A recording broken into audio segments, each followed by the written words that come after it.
Hello, friends, and welcome to my channel. Now we are going to learn chapter number 5, right? That is Introduction to Euclid's Geometry.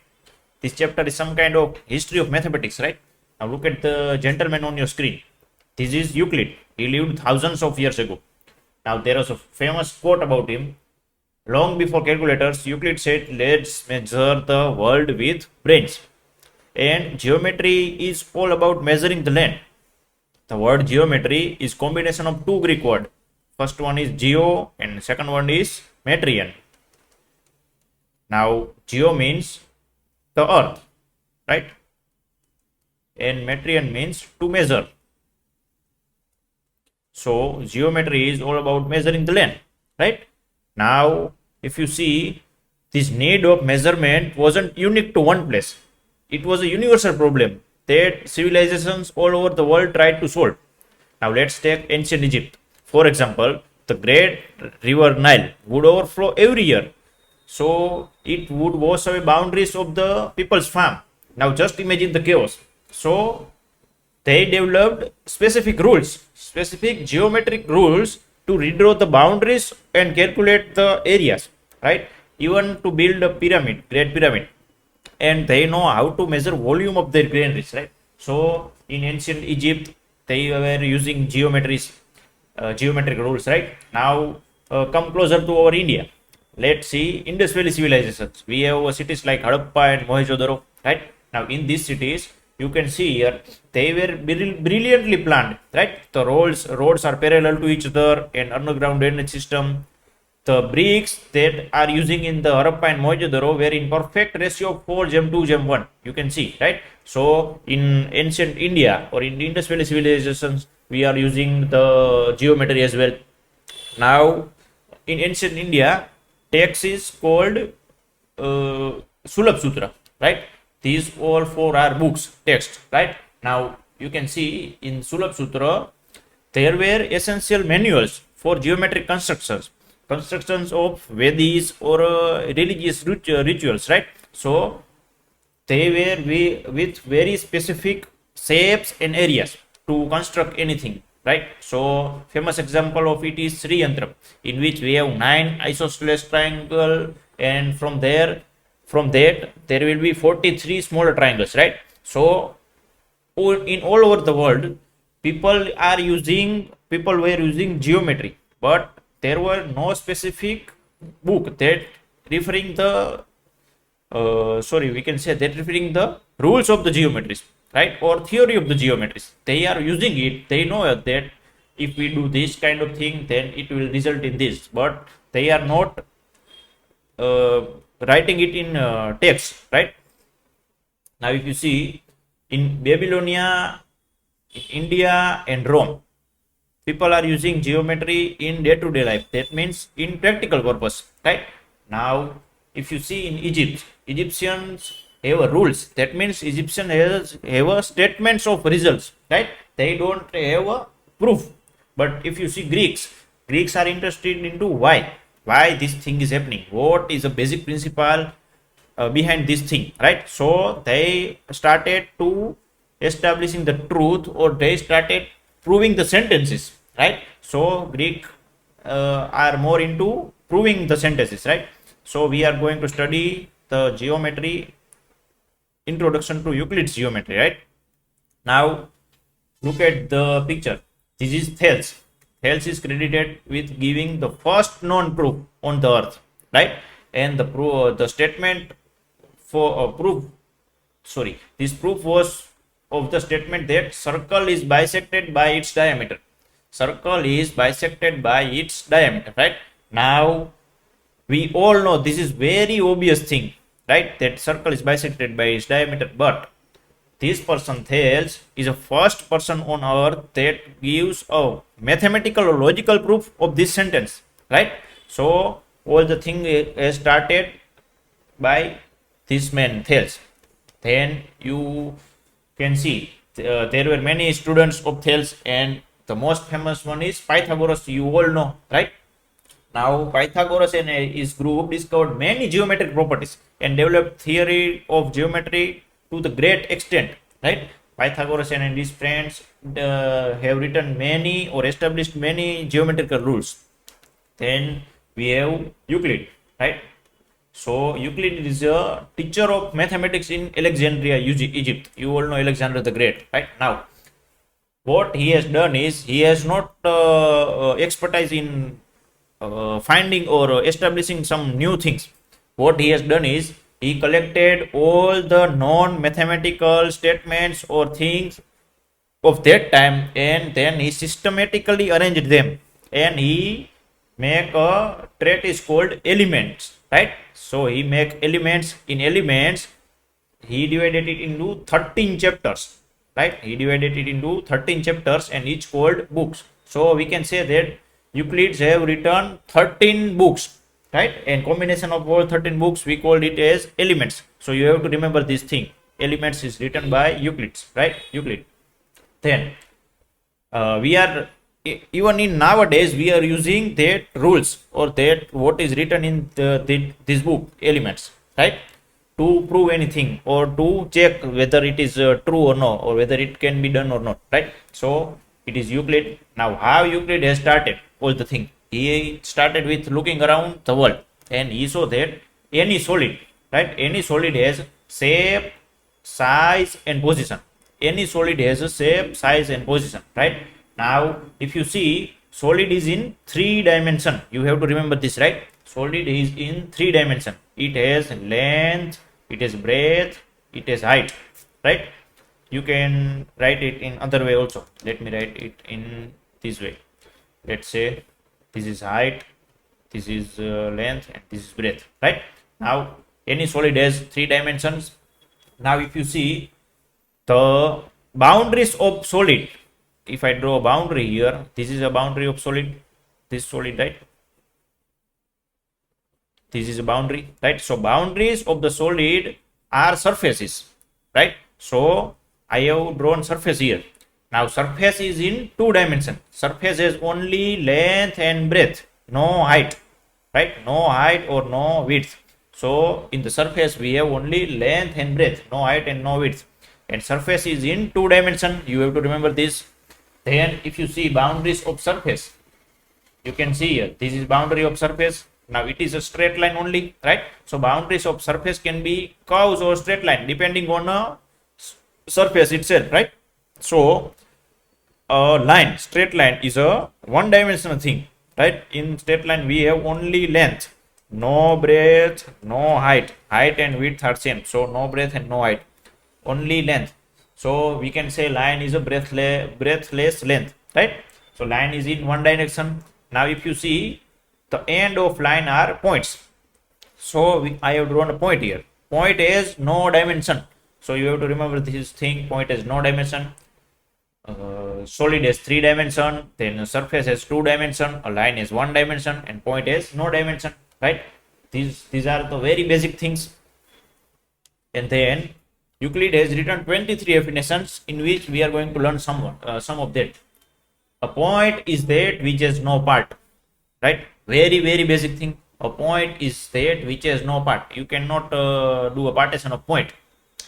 Then second one, a line is a breadthless length. I have told you earlier, in line we have only length, no breadth. So I can say a line is a breadthless length, right? Line is a breadthless length. So very easy. Second one is also very obvious and logical thing. And then third one, the end of line are points.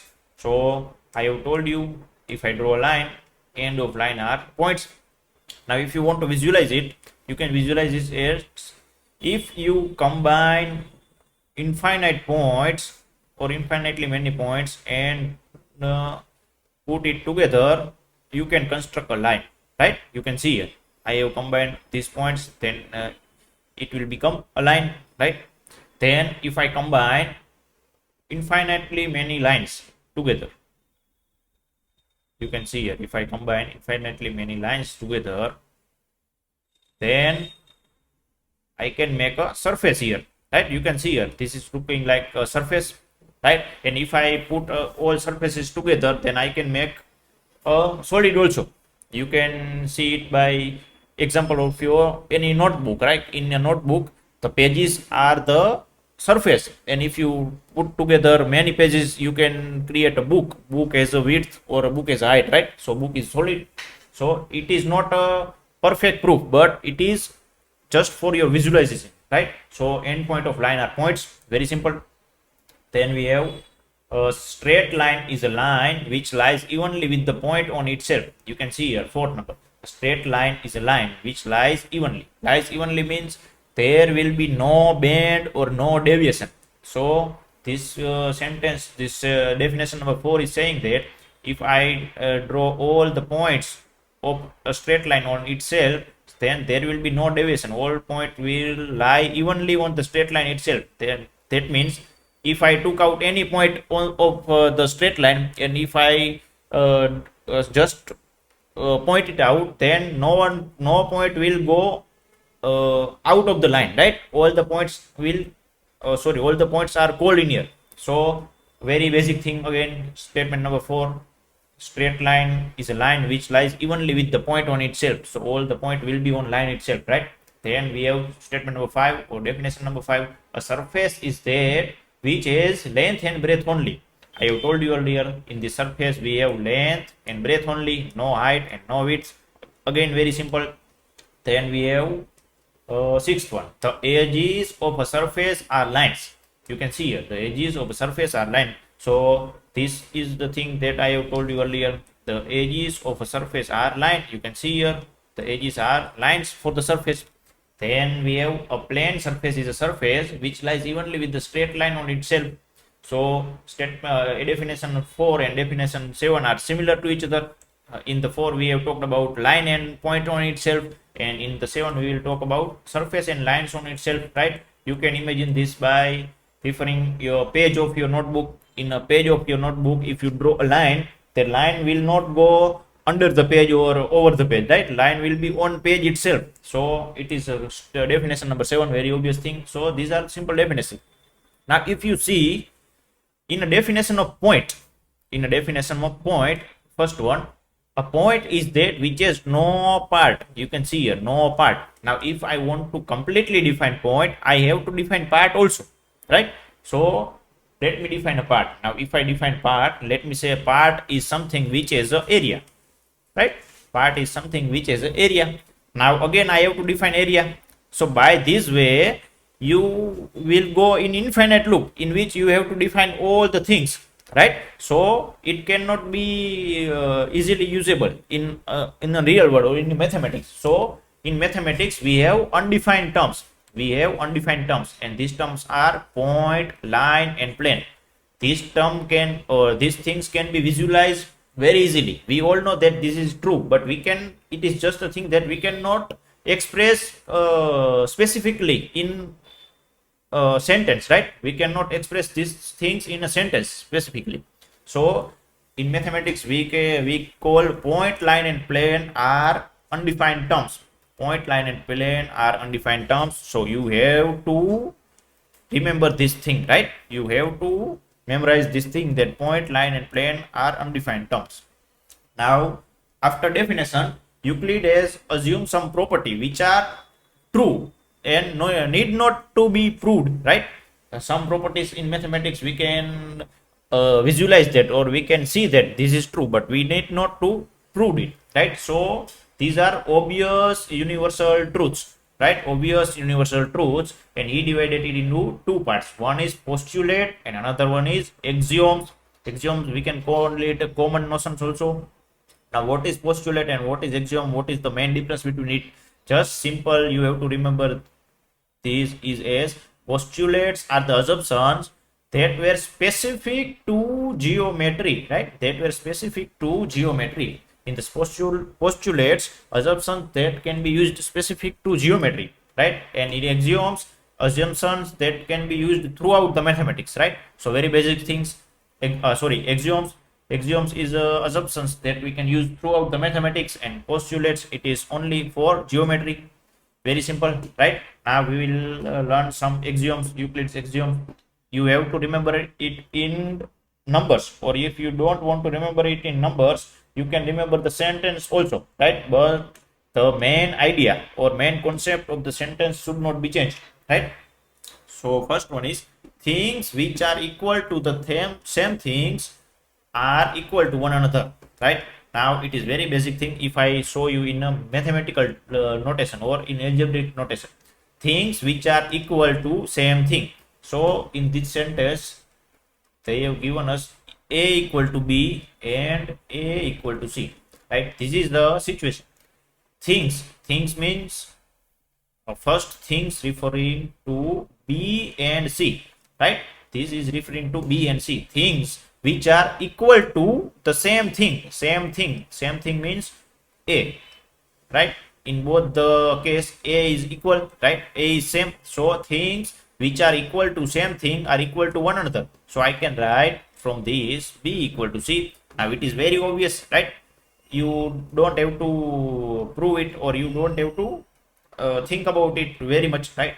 Very obvious thing. If A equal to B and A equal to C, you can write B equal to C, right? Very easy. Then we have second one. If equals are added to equals, the wholes are equal. What this is trying to say? You have used this so many times, right? So condition is I have A equal to B. It is given, right? Now if I add X on the both the side, here you have see that if equals are added, then that means I have to add equal things on the both the side. So if I add X on the both side, it will be A plus X and B plus X. So if equals are added to equal on the both the side, then wholes are equal, right? That means A plus X is whole, B plus X is whole, it will be equal also. So very basic thing, you have used this so many times, right? You can add equal things on both the side of equal to sign. Then we have equals are subtracted from equal, then remainders are equal, right? See, these are axioms, right? So you can use it throughout the mathematics. That means if I want to use it in geometry, if I want to visualize this in geometry, I can also do this. Let me do it for axiom number 3. If equals are subtracted from equals, now subtraction and addition are same kind of things, right? Subtraction is part of addition, you can say it. So for the subtraction, let me do it in geometric term. Let's say this is a box. This box is equal to this is blue box, right? So let me say area of these two boxes are same, right? Now if I subtract equal part of area from these two boxes, let's say I have subtracted this part, right? If I subtract this equal part of area from these two boxes, that means the remainders means this portion is remainder, right? So I can say this portion is remainder. So if I draw these two boxes again, the remainders again, then it will look like this, equal to, for the second one, right? I have not drawn it perfectly, but in real world it will be same, right? So if equal are added, if equal are subtracted from the equals, that means the remainders will be also equal, right? So it is very basic thing, you can visualize it easily. Now we have question axiom number 4. Now what is fourth? Things which coincide with one another are equal to one another, right? What this is trying to say is things which coincide on one another are equal to one another. That means if I draw a circle here, right, on which if I draw a circle with, we have two circles, right? One is a red one and one is blue one. So if I draw a circle blue and if I put a circle red on it, and if they both coincide on each other, that means I can say a red circle is equal to blue circle, right? Very easily, right? So these are the things, that things which coincide with one another are equal to one another. Very easy, right? Then we have fifth number, the whole is greater than a part. Fifth number is whole is greater than a part. So you have to remember fifth number, right? It is important, and you have to use it in questions also. You will use axiom number 4 also. So 4 and 5 are very important. Now fifth number, the whole is greater than a part. Let's say I have number 10, right? I can write 10 as 3 plus 7, so 3 and 7 are parts of 10, right? Now I can say 10 is greater than 3 or 10 is greater than 7, whole is greater than a part. Very, very obvious thing. Yeah, you can visualize it in geometry also. You can see here, red box, a whole red box, right? You can see here a whole red box, and we have a part of that red box is this red box, right? So I can easily say that this whole red box is greater than this box, this part, right? So very basic thing again. Now we have, you have to remember exam number 5 as universal truth, right? So you have to remember it. Now we have 6 number, things which are double of the same thing are equal to one another. It is similar to exam number 2. What this is trying to say is, let's say a equal to b is given, right? Now if I do a multiplication of a with 2, or if I just double a 2, it will be 2a, and if I double a b, it will be 2b. So this axiom is saying that 2a and 2b also will be equal to each other, right? If a equal to b is given, then double of the a and double of b will also be equal. So again, very obvious thing. Now we have 7 number, things which are halves of the same thing are equal to one another, right? So for the half, you just have to erase 2 from here, and you just have to write it in denominator, right? So let me just do it. So things which are half of things which are half of the same thing are equal to one another. A equal to b is given. If I do half of a, it will be a by 2, and half of b, it will be b by 2. So it will also be equal. So very obvious things. These are very easy axioms. You have to remember it. If you want to remember the statements, you can remember the statements, and if you want to remember the numbers of the axioms, you can also remember that, right? See, if you write it 3-4 times, you can easily remember it, right? Very basic things. Now we have postulates, right? Postulates are more specific to geometry, right? So first one is, a straight line may be drawn from any one point to any other point. So if I have 2 points anywhere in the world, right, I can draw a straight line that will pass through these 2 points. Very basic and very easy thing. A straight line may be drawn from any one point to any other point. Now there is also another thing that you have to remember. A straight line, there will be only one straight line that will pass through 2 given points, right? There will be only one straight line that passes through 2 given points. So if I say that this straight line is passing through these 2 points, right? Now I cannot draw any other straight line that will passes through these 2 points, both the points, right?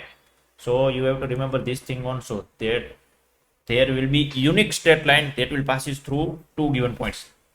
Now we have postulate number 2. Now a terminating line can be produced indefinitely. A terminating line, it is the terminated line, that means simply a line segment in our language, right? Euclid's language, we can say terminated line. In our language, we can say it a line segment. So a line segment can be produced indefinitely. So if I want to produce it, I can simply do this, right? So very basic thing, right? Now we have postulate number 3. A circle can be drawn with any center and any radius. So again, very basic thing. You can draw a circle with any center and any radius anywhere. So I have drawn a first circle here. Now if I want to create a bigger circle, then I can do it, right? So I can draw a circle with any radius and any center. So let's say this is a radius of a circle and this is center. Very easily, right? Now we have postulate number 4.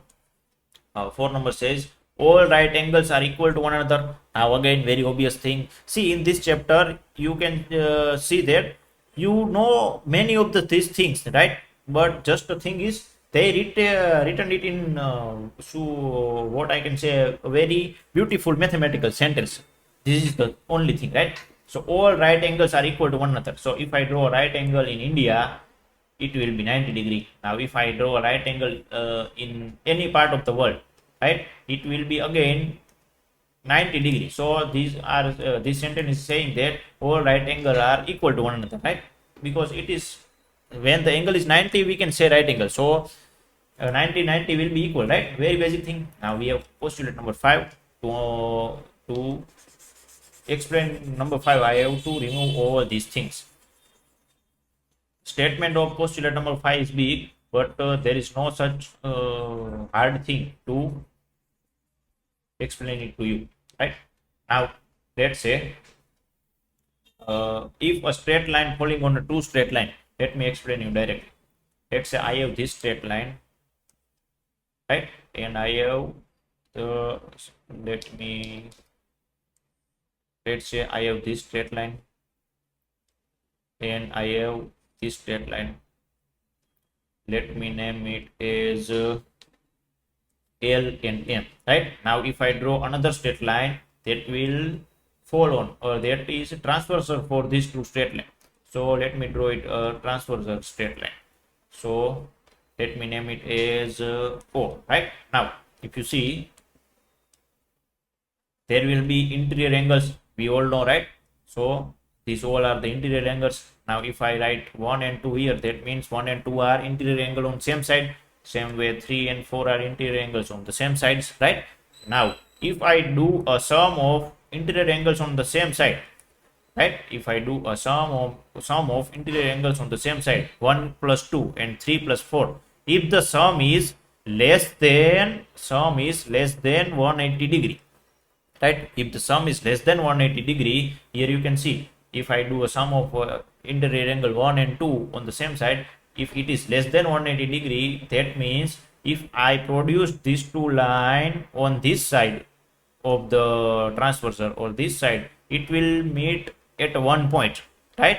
On this side also, this side only, right? Very basic thing, because if the sum of the angles are less than 180, that means there will be deviation on this side, so they will meet on this side only, right? You cannot there will be no point common on this side of transversal, right? These two lines will not meet each other at this side. They will meet each other at this side only, where the sum of the angles are less than 180. Very basic thing. And in the postulate number 5, this only thing is written. If a straight line falling on a two straight line, if a straight line, that means O, falling on a two straight line, that is L and M, makes an interior angle on the same side of it, taken together less than two right angles. Two right angles means one right angle is 90 degrees, so two right angle is 180 degree. So you can see 180 degree. Then the two straight lines, if produced indefinitely, meet on that side on which the sum of angle is less than two right angles. So I have produced it and they will meet each other at this point, right? So very basic thing again. So these are the 5 postulates. You have to remember it, right? Now let's solve the example number 1. Now we are going to use all the things, that all the axioms and all the postulates. We will use that in example to prove anything or to solve anything, right? So first one is, if A, B and C are 3 points on a line and B lies between A and C. You can see in the figure, A, B and C are 3 points on a line and B is between A and C. Then prove that AB plus BC equal to AC, right? So how can we prove? We have to use any axiom and any postulate. Now looking at the figure, we can say that, let me draw a line segment AB, right? This is a line segment AB, and now if I put another line segment, it will be line segment BC, right? Now if I combine this, it will coincide on line segment AC, right? Very easily, you can imagine it very easily. If I combine these two things, it will coincide on this line segment AC, right? So you, by looking at the figure, we can see that the line segment AC coincides with the combined length of AB and BC, right? So in the proof, you have to write it by looking the figure, by looking at the figure, we can say that the line segment AC coincides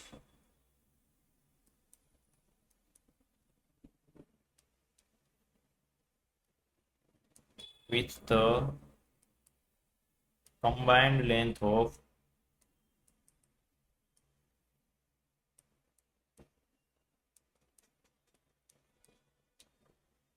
AB and BC, right? Very basic thing. And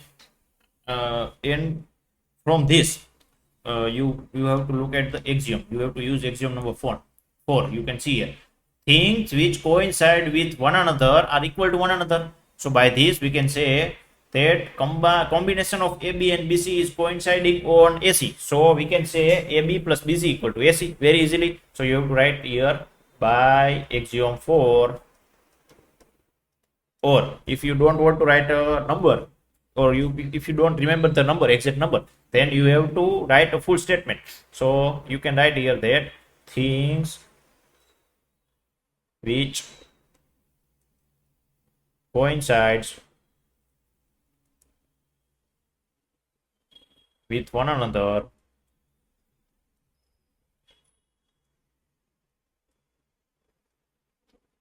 are equal to one another.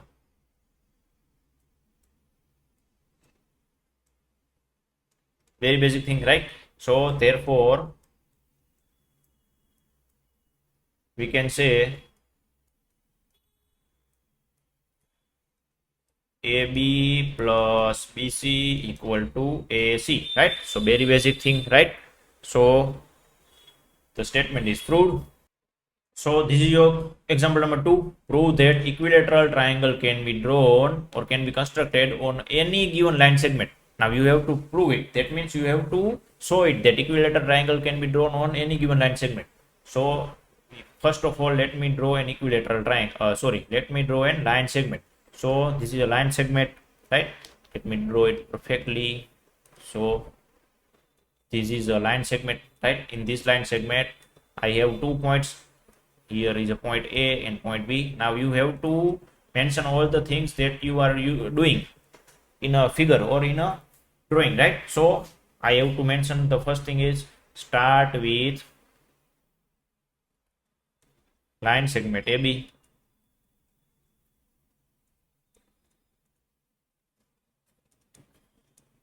Very easy, right? Now second step, this is the first step. Now second step, you have to draw a circle on it, right? Now to draw a circle, we have postulate number 3. You can see here, third postulate, a circle can be drawn with any center and any radius, right? So I can use this postulate and I can draw a circle anywhere I want with any center and any radius. So by using postulates 3 or by using postulate 3, we can draw a circle with center A and radius AB. Very easy, right? So let me draw a circle with center and radius AB.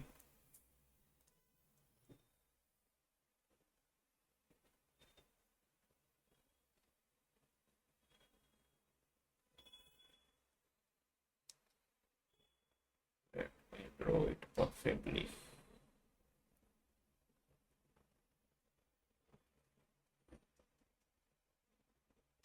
So this is a circle with center A and radius AB. You can see here, right? Now again with the same purpose or with the same postulate, by using the same postulate, you have to write it. We will draw a circle with center B and radius AB, right? So now this time I have just to change the center of the circle from A to B. Now by taking center of the circle as B, let me draw another circle.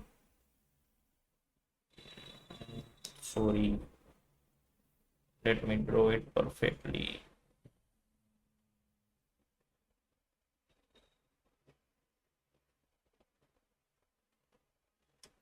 So this is the second circle with center B and radius AB. Let me move this circle so it will align perfectly, right? So you can see here I have 2 circles. First of all, I have constructed a line segment AB. Then I have constructed a circle with center and radius AB. Then I have constructed a red circle with center B and radius AB. Now you can see these 2 circles will meet each other at a point. Let's call this point at we can say as C, right? So let me call these two circles are meeting each other at this point. So let me tell this point as C, right? So in the fourth step, you have to mention that the point of contact of these two circles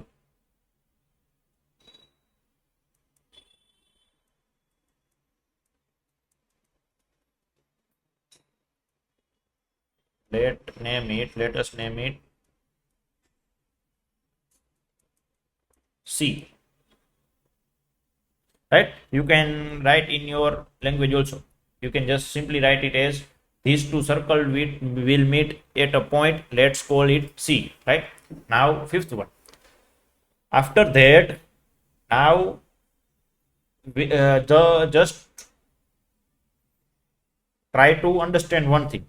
When we can call any triangle equilateral triangle, what is the condition to be an equilateral triangle?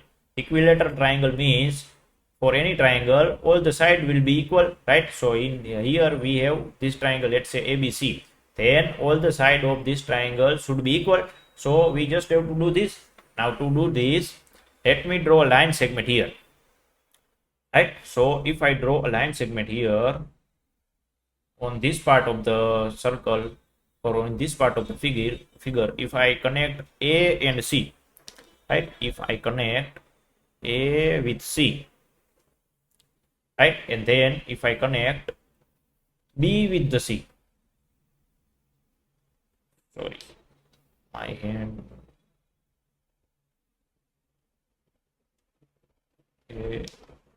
I don't want to create arc, right? Now you can see it. I have connected A with the C and I have connected B with the C, right? Now you can see what is AC.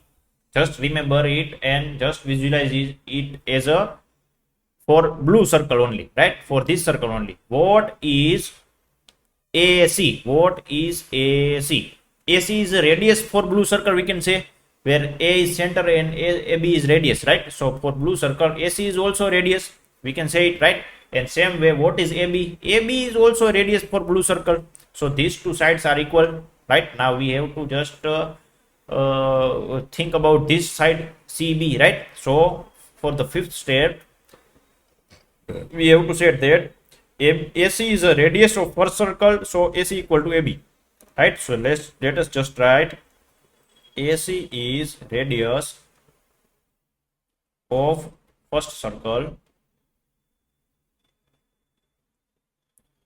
So AC equal to AB, because we have mentioned that AB is radius earlier, right? So we don't have to mention it. And same way for second circle, we can write that if you visualize the red circle only, right?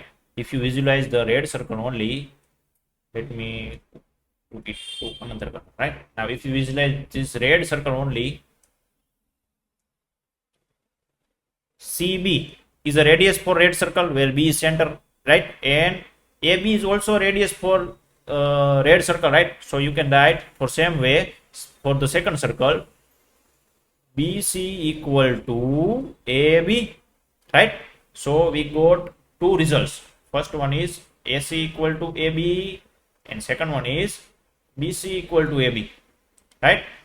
So we got two sentences or two statements, right? Now after that, remember the axiom number one. Let me go on to this slide. Axiom number one: things which are equal to the same thing are equal to one another, right? Here you can see A equal to B and A equal to C. So you can write B equal to C. So in the similar way, in this question, we have AB equal to AC and AB equal to BC. So we can say AC equal to BC. So you just have to mention this, that by using, let me write here. It is a 1, 2, 3, 4, 5 and 6 number. By using axiom 1, here we have AB equal to AC and AB equal to BC. by using axiom 1, we can say AC equal to BC, right? Now these two are already equal to AB, right? So you can write here that we have AB equal to BC equal to AC. So you can see all three sides of triangles are equal to one another. That means we can say it is a equilateral triangle, right? So in the last statement you have to write it. So all the three sides of triangle are equal, so they are equal to one another, right? Now we will move on to the other things. Now we have theorem number 5.1. Now just read the statement. We have to prove this. Two distinct lines cannot have more than one point in common. Distinct means the line are different from one another, right? Two lines are different.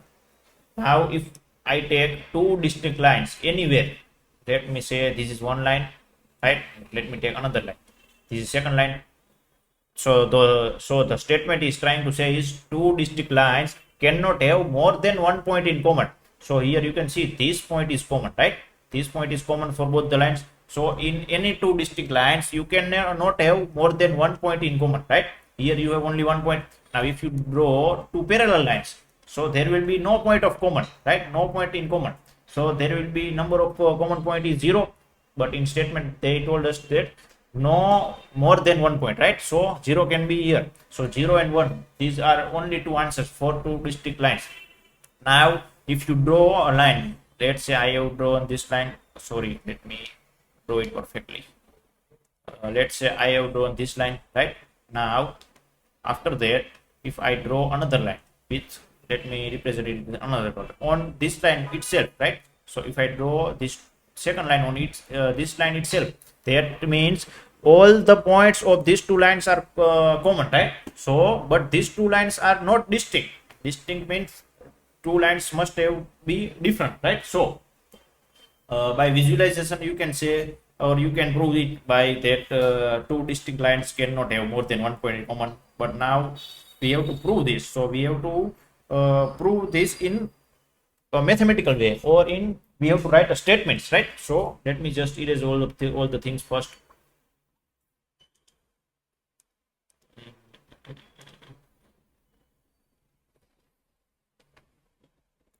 Now we are going to prove this by method of contradiction. Now in your textbook there is appendix number 2, in which there is a mention of methods that we can use in mathematics, right? For this theorem we are going to use a method of contradiction, right?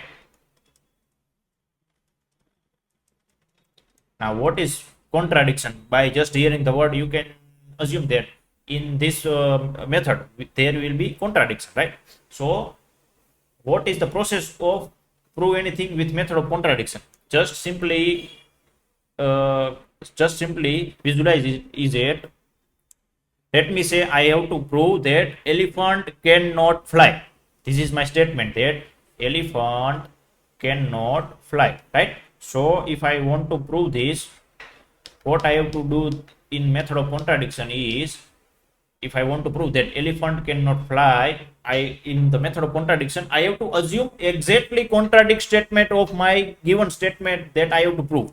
So I will assume that elephant can fly. I will go ahead with this statement that elephant can fly. Now elephant can fly, it is my assumption, right? Now all the creatures that can fly has a feather or wings, right? But elephant do not have wings. So my assumption is wrong, right?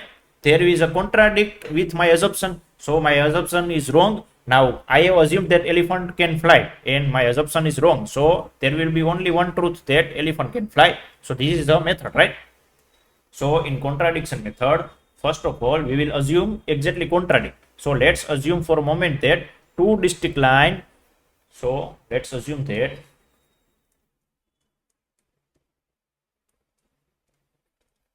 two distinct lines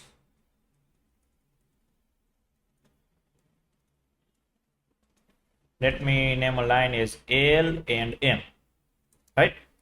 Two distinct lines L and M can intersect at two different points. In the question they said that there will be no more than one point, but we are going to assume that there will be two different points, right?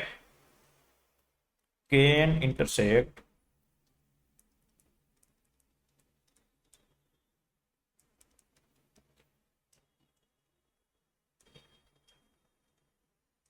at two different points. Now, let me name the points as say P and Q, right? So let me name point as P and Q. Now you cannot visualize this thing because this is not true, right? So we have to just write it that two distinct lines will meet intersect each other at 2 points, let's say P and Q, right? Now, but this clashes with our axiom which says that through two distinct points only one unique line can pass, right? You can see here. I have told you that we have from postulate 1 we have axiom also, and that axiom says that there will be one unique line that passes through 2 points, right? So by this assertion is trying to say that if I have 2 points, let's say P and Q, so there will be two lines that will pass through these 2 points L and M, but this cannot be true, right? Because I have told you that there will be unique line that passes through these 2 points or any 2 points. So I have to write it in the contradiction that it clashes with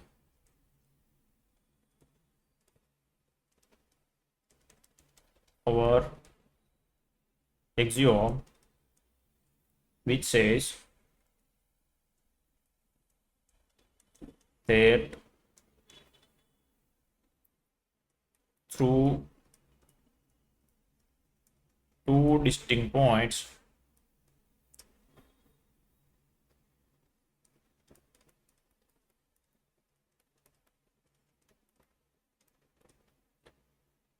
only one unique line can pass, right? Our assumption is saying that from 2 points P and Q there will be two lines that is passing through these 2 points P and Q. One is L and one is M, but this cannot be true because in our axioms we have that there will be a unique line that can pass through two different points, right? So our assumption is wrong, right? Same way as example of elephant, right? We have assumed that elephant can fly, but elephant does not have wings, so any creature with no wings cannot fly, so our assumption is wrong. Same way here we have a place that by our axiom we cannot say there will be two lines that passing through two different points, so our assumption is wrong. So let me write it that our assumption or our initial assumption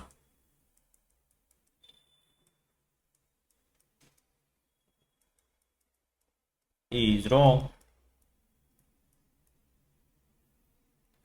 So we are forced to conclude that two distinct line can have, or we can write simply, so we can say that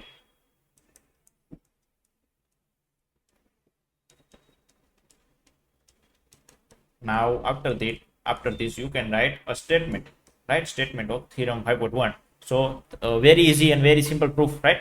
So you just have to assume the contradict thing, then you have to write or mention an axiom that is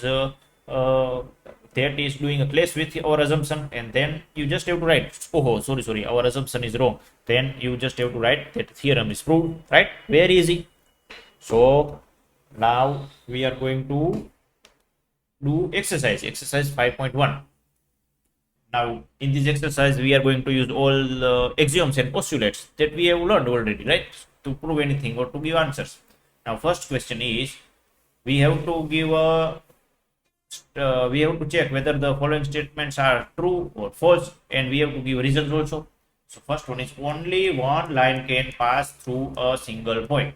This statement is saying that if I draw a single point and if I draw a line that passes through this point, there will be only one line that can passes through this point, right? Let me check it. I have drawn now one line that is passing through this point. Now this is second line.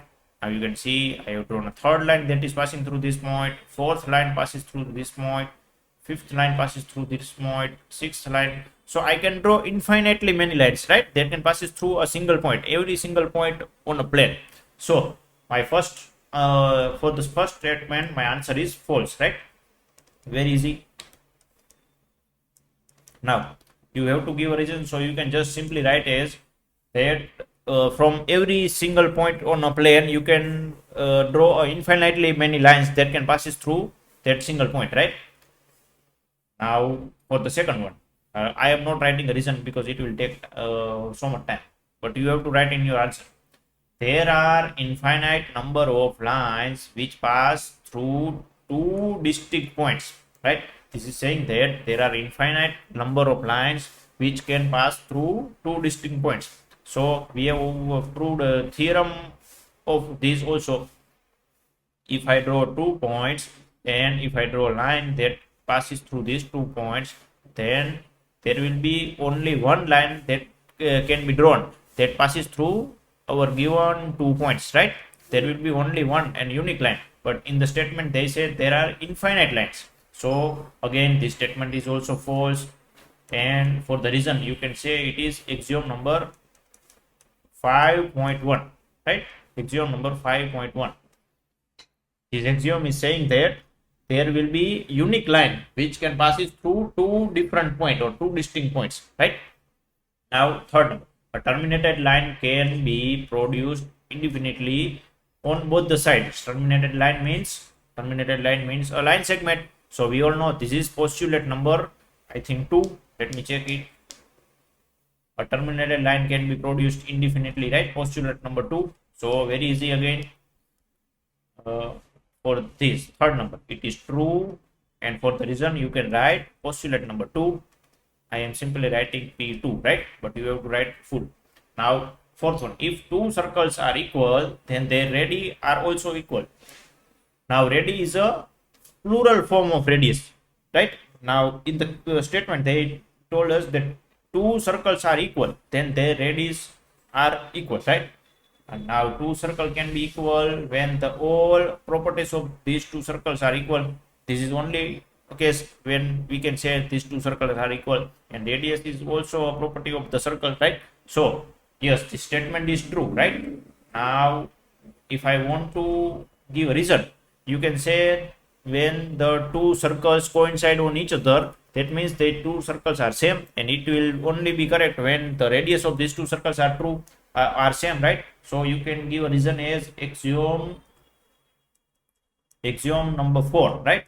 When two things coincide on each other, then we can say that these two things are equal to one another, right? Now fifth number, if in figure AB, here I have not mentioned the figure, but let me just show it. The figure is like this is one line segment, second line segment, this is third line segment. This is a figure that is shown in your textbook, right? Now I have A and B here, then I have P and Q here, then I have X and Y here, right? Now in the question or in the statement they said that if AB equal to PQ, that means this and this line are equal, right?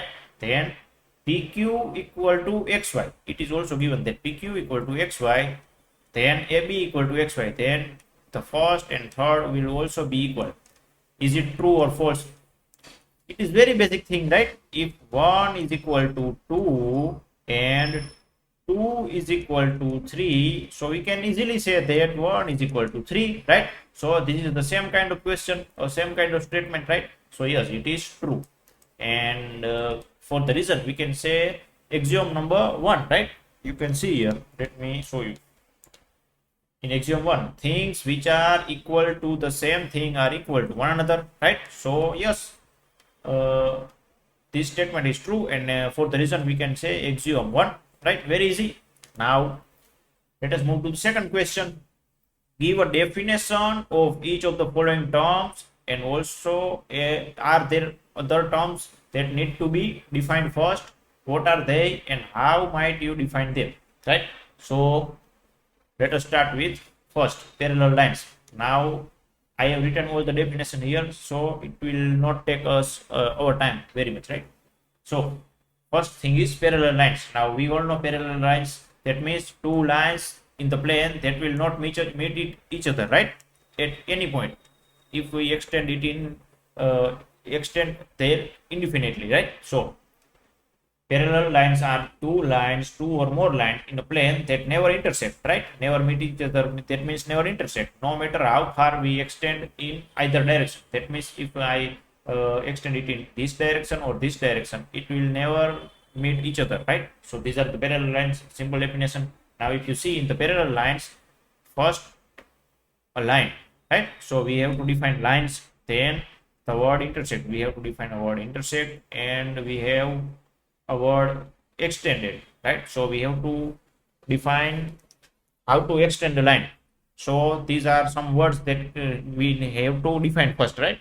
It is the question like undefined terms. We have shown that lines and point and the surface are some undefined terms, right? A plane are some undefined terms. So it is that type of question only. Now we have perpendicular lines. See, you can give a definition in your words also, but it need to, the concept or main concept should not be changed, right? So you have to remember these things. Now perpendicular lines. Perpendicular lines are two lines that will intersect each other at 90 degree, right? So these two lines are perpendicular line, very easy. So you just have to write it. Now the word intersect, you have to define word intersect first, and lines, you have to define lines also, right? Now line segment. A line segment is a part of line that is bounded by 2 points. So in this line, if I bound this line by with these 2 points, that means this portion is a line segment, right? This portion is a line segment, and it has a length. We all know that line segment has a length, right? Now a radius of a circle. So what is a radius of a circle? So for any circle, radius means a distance between a center point of a circle and any point on a boundary of a circle, right? So distance between a center point of a circle and any point on a boundary of a circle, it is a radius. If I find a distance between these two, it is radius. If I find distance between these two, it is also be radius, right? So very easy, right?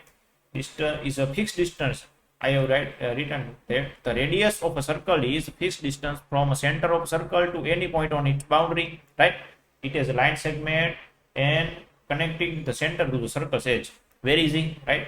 So it is radius of a circle. Then we have square. Square means a quadrilateral which have all sides is equal and all angles as 90 degree, right? So this is square, very easy. Four sides are equal and length of all four sides are right angle. Very easy, right? Now we have question number 3. Consider two postulates given below. So first one is, given any two distinct points A and B. Given any two distinct points A and B. So I have two distinct points A and B.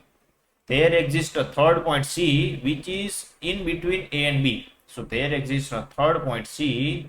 Postulate is saying that given any two distinct points A and B, there exists a third point C which is in between A and B, right? So this is our first postulate that is given in the question. And second one is, there exist at least 3 points that are not on the same line. Now after this, second postulate is saying that there exist at least 3 points that are not on the same line. That means they are not collinear, right? So if I have 1 point here, I can draw second point here, and I can draw third point here, right? So these 3 points are not a collinear and are not on the same line, right? These 3 points are on the same plane but not on the same line.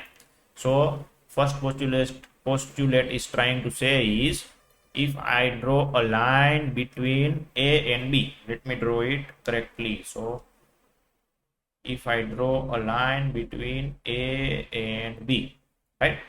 This is a line segment between A and B. There will be at least 1 point or third point C in between A and B. No matter how near you draw points A and B, how near you take a point A and B, right? So you can see here that if the points A and B are so close to each other, then I can find a point C in between them, right? No matter how close point A and B are to each other, I will always find a point C in between A and B. In postulate 1, they are talking about points on a single line, right? Points A, B, and C are on a single line, right? Now, postulate for a postulate 2, they are talking about 3 points on a single plane, right? 3 points on a single plane, not on a single line, because on a single line you cannot draw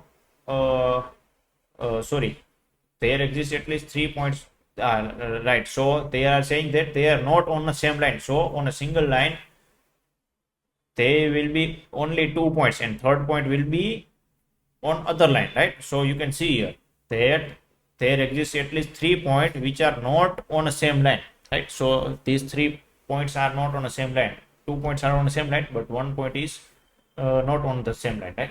So question is, do these postulates contain any undefined terms? So we can say this, in these postulates we have there exists a third point C in between A and B. See, we have a term distinct which is undefined, right? So let me write distinct. This is a word that is undefined, right? 3 points on a, then in second postulate I have a word line. So line is also in some sort of undefined term, right? So yes, these two terms are undefined. Now in the first one I can say point also. Point is also undefined term. If you don't want to write distinct, you can write point also, right? So point and line are the undefined terms in these two postulates. Now second question is, are these postulates consistent? That means are these postulates consistent? That means this postulates is true or false, right? So you can see in first postulates it is talking about a point on a line, right? So yes, first one is consistent. You can find any points between A and B, right, on any line. So yes, first one is true, very true. Now second one, there exist at least 3 points, they are not on the same line. So yes, second one is also true. You can draw 3 points on a plane anywhere such that these 3 points are not collinear. That means these 3 points are not on the same line. So yes, you can draw these also. Now yes, these postulates are consistent, and for the reason you can write that postulate 1 is talking about points on line and postulate 2 is talking about points on plane. So yes, they both are consistent. Do they follow from Euclid's postulates? So no, they are not directly following Euclid's postulates, right? Euclid's postulates are some very basic things, but this is following axiom number 5.1, right? So you can go with it is following axiom number 5.1 or theorem number 5.1, right? Very easy. Now question number 4. Now if a point C lies between 2 points A and B such that AC equal to BC, it is given, right? Point C lies between,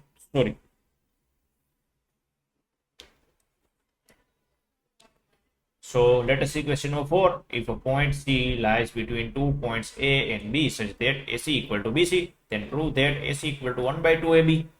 Explain it by drawing the figure. So how can we explain it? So let me just draw a figure first. Let's say this is a line segment A and B, right? Now there is a point in between these two lines C. So we have to name it as C, right?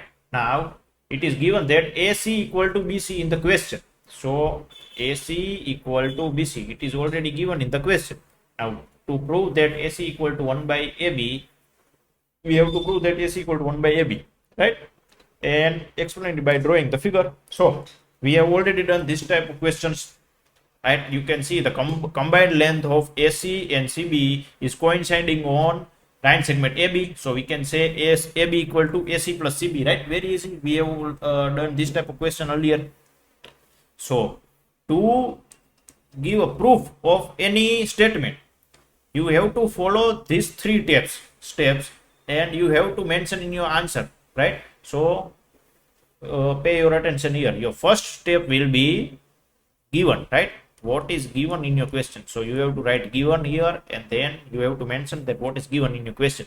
So in the given section, you have to write a statement between if and then, right? This is a situation that is already exists, right? It is already given in the question, so you have to write the in the given section that C lies between line segment AB very easily, right? And we have another thing, that is AC equal to BC. So you can easily identify what is given in a question and what we have to prove, right? It is just a statement between if and then. You can just directly write this statement as it is, right? There is no problem. Now a second step is we have to write to prove. In this section you have to write what we have to prove, and if you read the question or if you read the statement that then prove that, that means this thing we have to prove. So just write it as it is, AC equal to 1 by 2 AB. We have to prove this, right? And the third one is proof.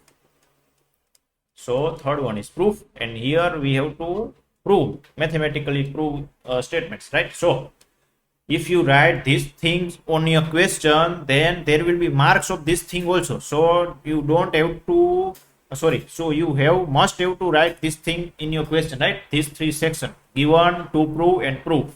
Now let us start the proof. So I have told you that we all know, for by just visualizing or by just showing the figure, we can say that AC and combined length of AC and CB is coinciding on length or line segment AB. So AC plus CB equal to AB, right? So we just have to write it. So from the figure, you have to draw a figure also, right? From the figure we can say combined length of AC and CB is coinciding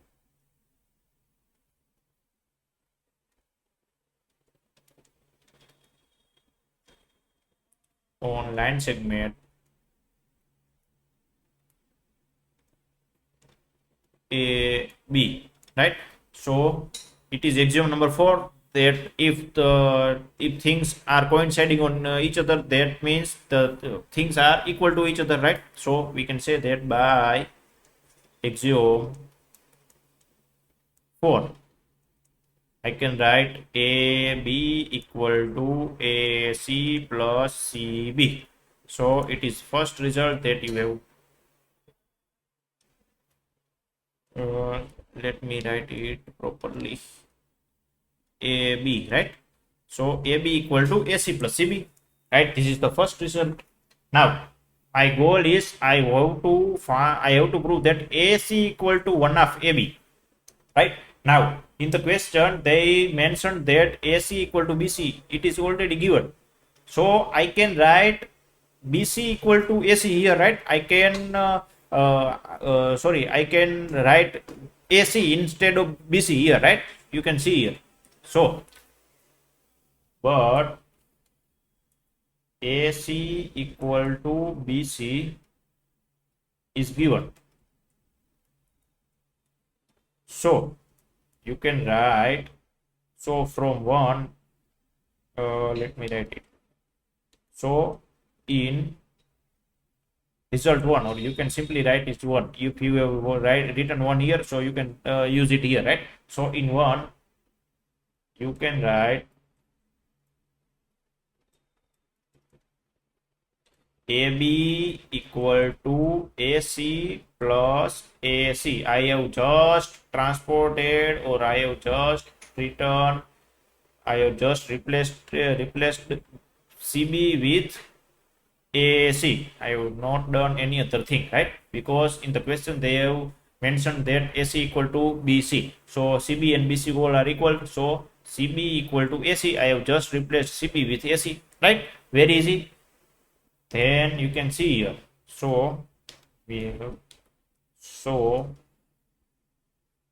or therefore AB equal to AC plus AC. That means AB equal to 2AC. Very simple. And if I transpose 2 from this side to this side, it will look like 1 half AB equal to AC, because 2 is in multiplication, so I have to write it in division, right? So very simple. And if you see what I have to prove, I have to prove AC equal to 1 half AB. So yes, you can see here AC equal to 1 half AB, right? So yes, hence proved. Once you got a result, or once you got a statement that you have to prove, you just have to write one thing, that is hence proved, right? So write here hence proved.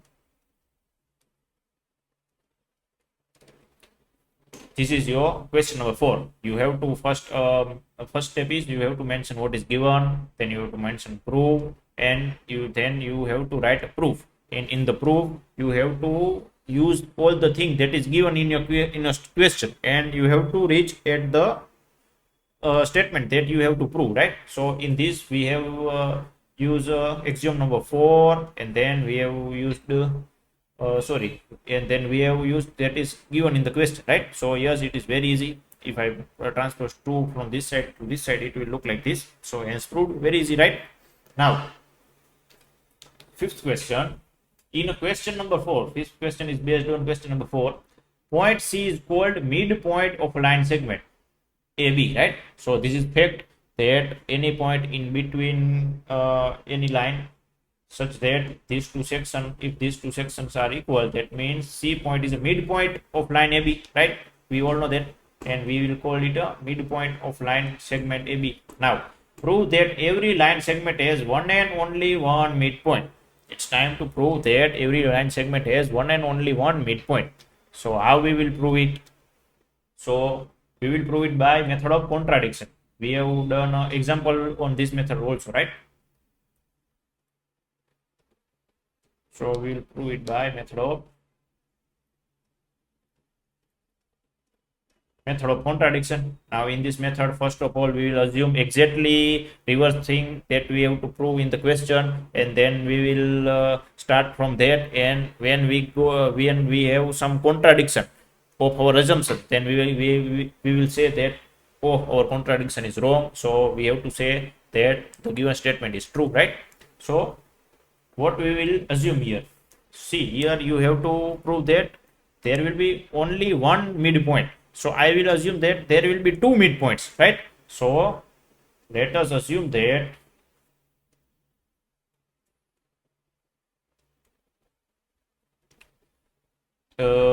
in line segment AB,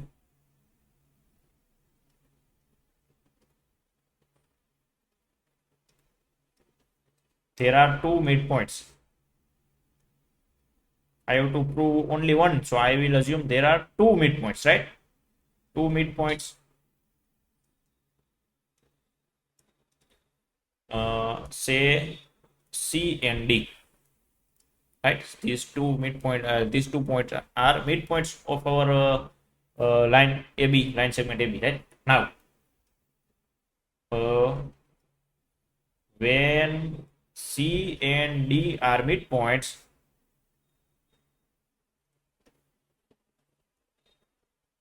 what we can say from this, in the question number 4, we have proved that if C is midpoint of line AB, then we can write S equal to 1 half AB. Same way, if C is midpoint, D is midpoint of AB, so we can write AD equal to 1 half AB, right? Very simple thing, right? So let me write it as if C and D are midpoints, then we can write AC equal to CB.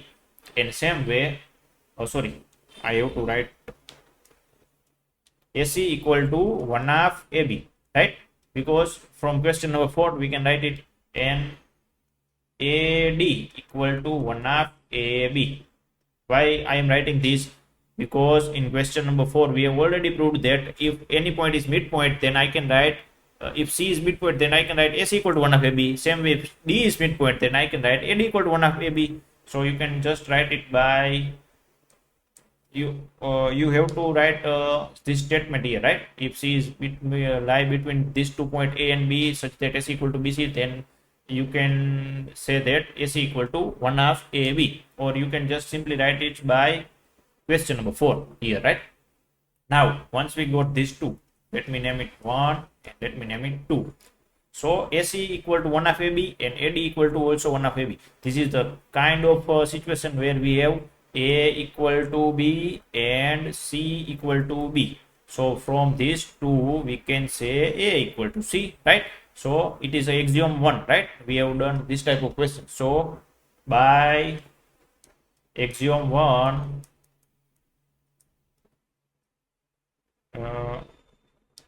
by axiom 1, from 1 and 2 we can write, or we can say AC equal to AD, right? Because in this situation these both are 1 half AB and 1 half AB are equal, so AC, we can say AC equal to AD by axiom 1, right?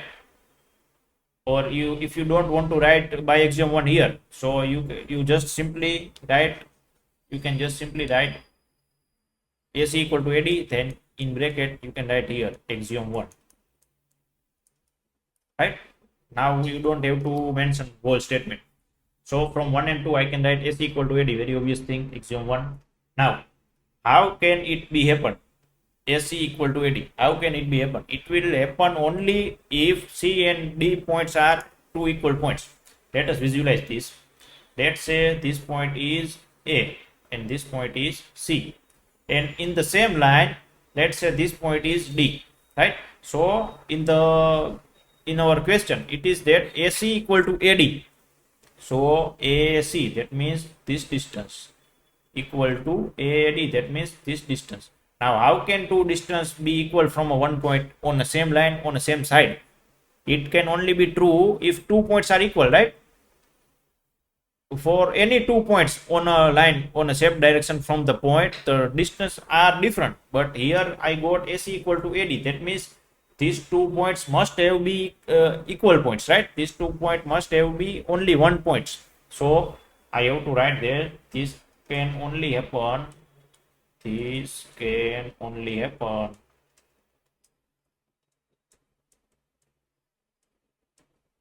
if C and D are equal points, equal or coinciding points, or we can say or 1 point,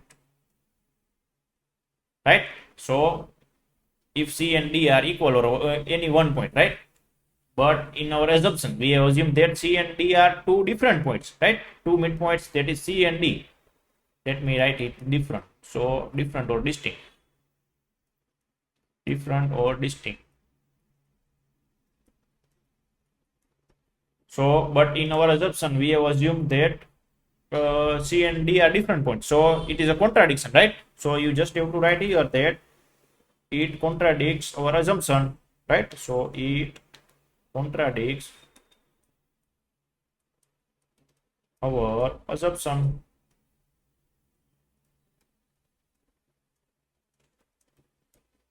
So we have to say that, or you can just write here, so just write the question. What do you have to prove? Every line segment has one and only one midpoint. So you just have to write this statement here, right? So very easy, right? Now after this we have another question, question number 6. In the figure AC equal to BD, then prove that AB equal to CD. In the figure we have A distance between A and C is equal to distance between B and D. These two distances are equal, right?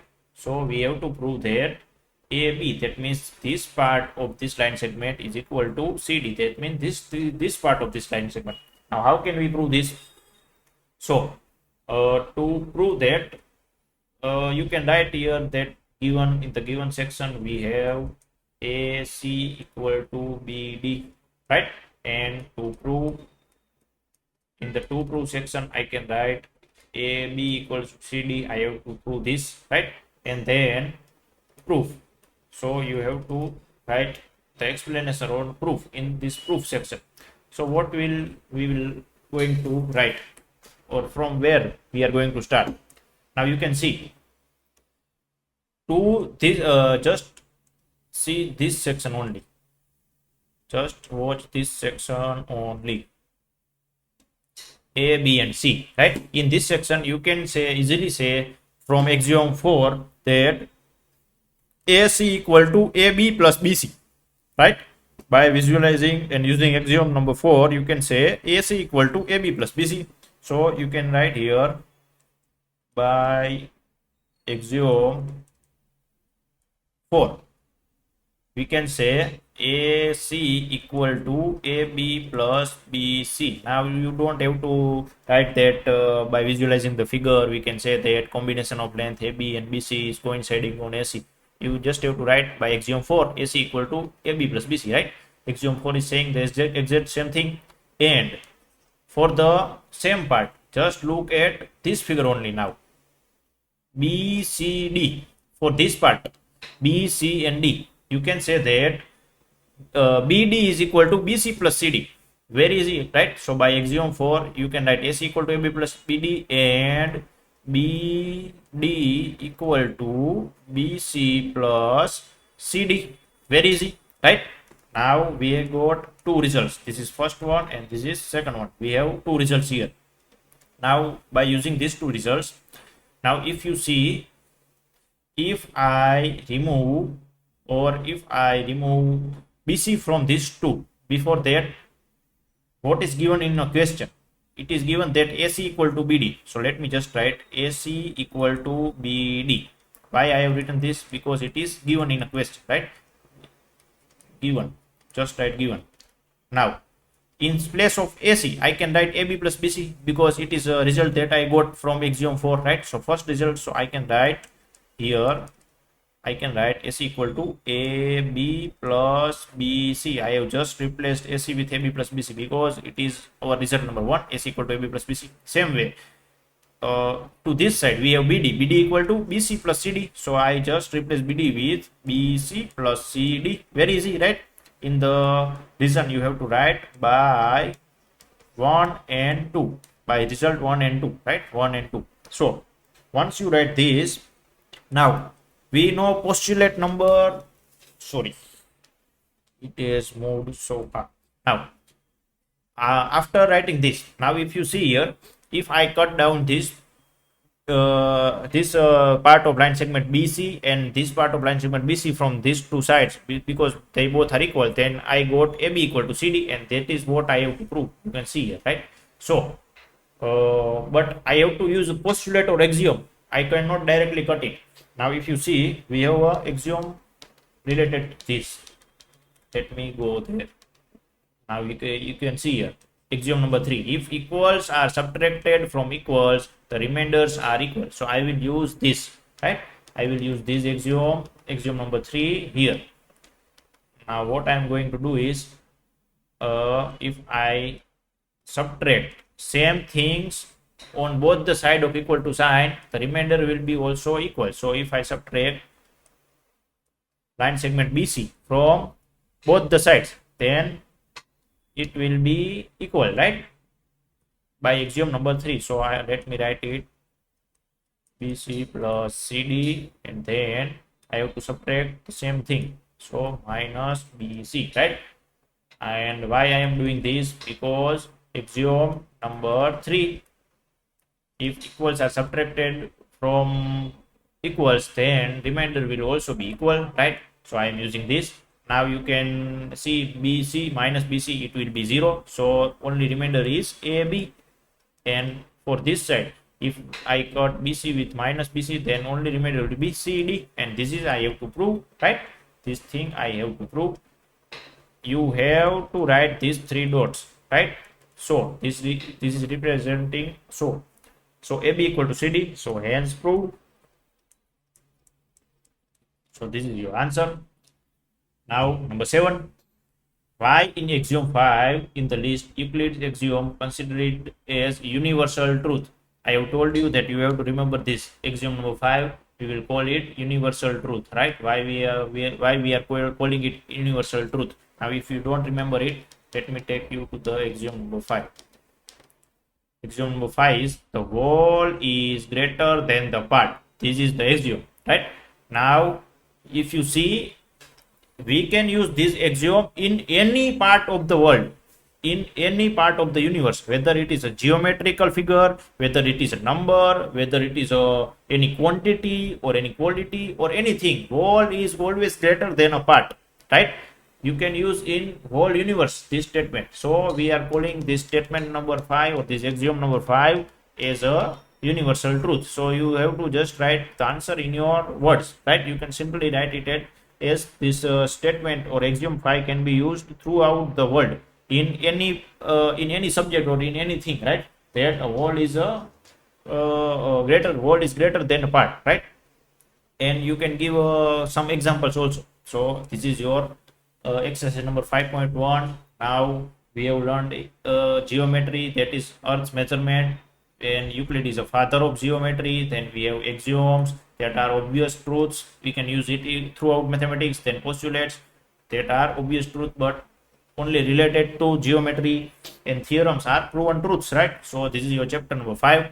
Now this chapter is basically obvious thing that we are going to express, or we have learned it in we can say in English language only, right? These are in this chapter we have learned all the things that we already known, but we have represented it in mathematical way, right? So this is your chapter number 5. Now we will meet in chapter number 6. So thank you for watching this video.